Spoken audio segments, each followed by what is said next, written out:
మత్తయి సువార్త 15వ అధ్యాయము 21వ వచనము. అక్కడ నుండి బయలుదేరి తూరు సీదోను ప్రాంతములకు వెళ్ళగా, ఇదిగో ఆ ప్రాంతముల నుండి కనాను స్త్రీ ఒకటి వచ్చి, ప్రభువా, దావీదు కుమారుడా, నన్ను కరుణింపుము, నా కుమార్తె దెయ్యం పట్టి బహుగా బాధపడుచున్నది, కేకలు వేసి చేసెను.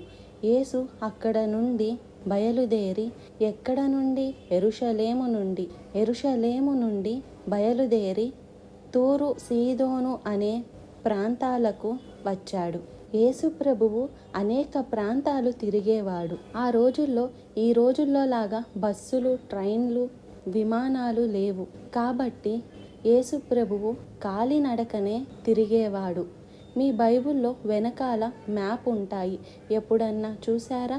ఇప్పుడు చూడండి మళ్ళీ ఒకసారి. కొత్త నిబంధన కాలపు పాలస్తీనాను అని ఉంది, చూసారా? లాస్ట్ పేజీలో తెలుగు బైబిల్లో చూసారా? అక్కడ యెరూషలేము ఎక్కడుందో చూడండి, కింద ఉంది యెరూషలేము.